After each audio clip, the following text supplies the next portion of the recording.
Hello guys, welcome to another video of stock market. Friends, Uma converter guys, ये company कुछ time पहले उसका IPO open हुआ था और आज इसका डे 3 का सब्सक्रिप्शन हम लोग यहाँ पे जो आज ओपन हो रही है और इसमें हम लोग डे 2 तक का जो लाइव सब्सक्रिप्शन जो है वो देखने को कैसा मिला तो हम लोग डिस्कस करेंगे। जीएमपी क्या चल रहा है, लिस्टिंग कैसा मिलने के चांसेस है, अप्लाई करना चाहिए या फिर नहीं, और इस आईपीओ में मतलब डिसीजन क्या लेना चाहिए, क्या इसका मतलब कि फिनेंशियल्स है, इन सभी चीज़ों को हम लोग डिस्कस करेंगे। टेंटेटिव डिटेल्स हम लोग इसका डिस्कस करेंगे। चलिए फ्रेंड्स, वीडियो स्टार्ट करते हैं। अगर हम लोग इस आईपीओ की बात करें, 15 दिसंबर को आईपीओ ओपन हुआ था, 21 दिसंबर को आईपीओ क्लोज हो रही है। मतलब ये आईपीओ जो 5 दिन का आईपीओ, मतलब बहुत ही लंबे टाइम का ये आईपीओ ओपन रहेगा। फेस वैल्यू 10 रुपीज़ का रखा गया है। 33 रुपीज़ पर शेयर की प्राइस बैंड रखी गई। 4000 शेयर्स की लॉट साइज है। 1,32,000 रुपीज़ का आपको मिनिमम अमाउंट पे करना होगा। इशू साइज 18.41 करोड़ का है, जो कि फ्रेश इशू किया जा रहा है। और यहाँ पे फुल्ली फ्रेश इशू है गाइस, एनएसई एसएमई लिस्टेड, क्योंकि एसएमई आईपीओ तो एसएमई आईपीओ जो होती है वो स्टॉक एक्सचेंज के द्वारा अप्रूवल दिया जाता है। और स्टॉक एक्सचेंज अभी इंडिया में एनएसई और बीएसई है। तो जब भी कोई एसएमई आईपीओ स्टॉक एक्सचेंज के द्वारा अप्रूवल दिया जाए, जैसे मान लीजिए एनएसई के द्वारा अप्रूवल दिया जाता है, तो वो एनएसई एसएमई के वेबसाइट पर ही रजिस्टर्ड होगी। और अगर वो बीएसई से अप्रूवल मिलती है तो उसको बीएसई एसएमई में रजिस्टर्ड होना होता है। तो यहाँ पर देख सकते हैं एनएसई से इसको अप्रूवल मिला तो एनएसई एसएमई में ये लिस्टेड होगी। रिटेल और एनआईआई कैटेगरी को 50-50% का ऑफर दिया गया। अलॉटमेंट डेट 26 दिसंबर का रखा गया है। 27 दिसंबर को रिफंड इनिशिएट किया जाएगा। 28 दिसंबर को शेयर्स डीमैट अकाउंट में क्रेडिट होंगे और 29 दिसंबर को लिस्टिंग डेट रखा गया है। वहीं अगर हम लॉट साइज की बात करें, 1,32,000 रुपीज़ का मिनिमम अमाउंट पे करना होगा। प्रोमोटर होल्डिंग 95% की प्री इशू होल्डिंग और अलॉटमेंट होने के बाद 68.86% का होल्डिंग्स रह जाएगा। तो ये तो थी कंपनी के टेंटेटिव डिटेल्स का, जो कि यहाँ पे डेट वगैरह की मैंने बात की है, इसकी प्राइस की बात की। अब हम लोग बात करेंगे इस कंपनी का फिनेंशियल, जो कि बहुत ही इंपॉर्टेंट है कंपनी का।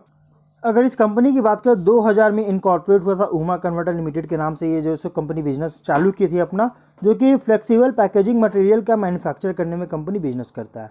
जिसमें से कंपनी का प्रोडक्ट पोर्टफोलियो जो है multi colour pouches, stand up pouches, zip lock pouches, vacuum pouches, paper bags, e commerce bags etcetera, इन सभी चीज़ों का कंपनी जैसे यहाँ पे मैन्युफैक्चर करती है।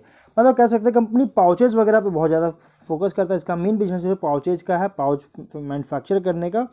अब अगर हम बात करेंगे कंपनी का यहाँ पे फिनेंशियल्स की, तो एसेट्स अगर देखिएगा तो यहाँ पे कंपनी का जो एसेट्स है 112 करोड़ का 20 में एसेट्स देखने को मिला था, जो कि लगातार इंक्रीज की 139 करोड़, फिर 151 करोड़ का यहाँ पे एसेट्स हुआ।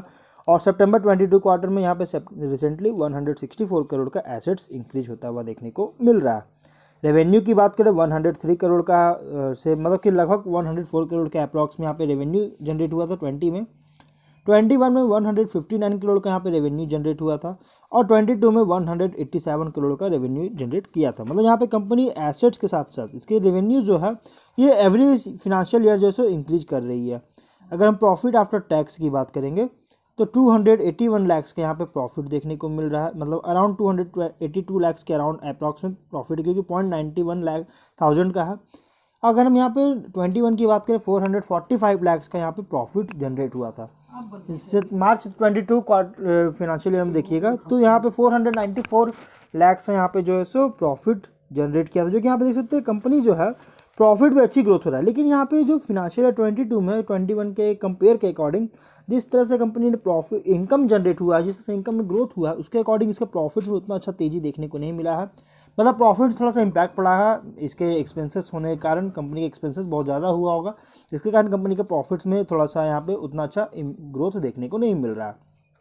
कंपनी का प्रॉफिट में अगर ग्रोथ हो रहा है, जिनके इसका फिनेंशियल्स अगर ग्रोथ हो रही है, तो इसके डेट भी लगातार बढ़ते जा रहे हैं। 53 करोड़ का यहाँ पे लगभग जो है यहाँ पे 20 में डेट था, जो कि फिर 65 करोड़ पे डेट आया 21 में, 22 में 74 करोड़ का डेट हुआ और रिसेंटली यहाँ पे 78 करोड़ का डेट है। बहुत ज़्यादा कंपनी पे डेट होता हुआ नजर आ रहा है। लेकिन फिर भी गाइस यहाँ पे अगर देखिएगा तो इसके एसेट्स रेवेन्यू जिस तरह से कंपनी ग्रोथ हो रही है, उसके कंपेयर में डेट उतना ज़्यादा भी देखने को नहीं मिल रहा है। अगर हम ऑब्जेक्ट की बात करें तो कंपनी जैसे वर्किंग कैपिटल रिक्वायरमेंट के लिए फंडिंग चाहती है, जनरल कॉर्पोरेट पर्पस के लिए आईपीओ लाया गया है। तो इन दोनों कारण से ये आईपीओ लाई गई है। अब हम लोग चलते हैं इस आईपीओ के सब्सक्रिप्शंस की ओर, जो कि यहाँ पे तीसरे दिन का 2 दिन का सब्सक्रिप्शन है। 5 बजे शाम को यहाँ पे डेटा रिकॉर्ड हुआ है। देखिएगा तो यहाँ पे एनआईआई कैटेगरी का ओवर सब्सक्रिप्शन हो चुका है। मतलब 2 दिन के अंदर अंदर यहाँ पे जो सो एनआईआई को यहाँ पे ओवर सब्सक्राइब हो चुका है 1.66 टाइम्स का। रिटेल कैटेगरी में 0.73 टाइम्स का सब्सक्राइब है। मतलब रिटेलर से भी यहाँ पे उतना ज़्यादा सब्सक्रिप्शन देखने को नहीं मिला है। टोटल 1.2 टाइम्स का सब्सक्रिप्शन होता हुआ देखने को मिला। मतलब कि 120% का सब्सक्रिप्शन है। 20% एक्स्ट्रा सब्सक्राइब इस आईपीओ में अभी तक देखने को मिला है। बाकी अगर हम इसके लिस्टिंग की बात करेंगे यहाँ पे, तो जीएमपी जो इसका ट्रेड कर रही है 7 रुपीज़ का इसका जीएमपी देखने को मिल रहा है। 33 रुपीज़ का प्राइस बैंड रखा गया और 40 रुपीज़ के आसपास की लिस्टिंग होने के चांसेस है आज के सिनेरियो के अकॉर्डिंग, जो कि 21% की यहाँ पे जो है आपको लिस्टिंग मिलने के चांसेस है। लिस्टिंग गेन जो है 21% के आसपास मिलने के चांसेस है।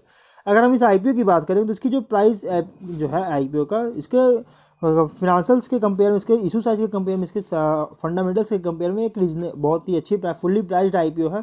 लेकिन कंपनी जो है एक बहुत ही छोटा, यहाँ पे इसका जो सस्टेन जो मार्जिन देखने को मिला, मार्जिन जो अचानक ग्रोथ हुआ है कंपनी में, वो बहुत ही ज़्यादा जो इसे कंसर्न रेज कर रहा है। लेकिन अगर आप इसमें मीडियम टू लॉन्ग टर्म के लिए आप इसमें इन्वेस्टमेंट करते हैं तो आप इसको होल्ड करके चल सकते हैं इसको, या फिर अगर आप इसका रिस्क नहीं लेना चाहते हैं तो आप इसको इग्नोर कर सकते हैं। इसको इग्नोर करने में कुछ भी नहीं है, आप अगर रिस्क नहीं लेना चाहते हैं तो।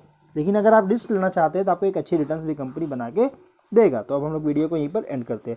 अगर कोई डाउट हो कमेंट बॉक्स में पूछें, और अगर आप लोग इस आईपीओ में अप्लाई करना चाहते हैं, आपके पास डीमैट अकाउंट नहीं है, तो आप लोग जीरोधा में डीमैट अकाउंट ओपन कर सकते हैं। लिंक मैंने डिस्क्रिप्शन बॉक्स में दे रखा है।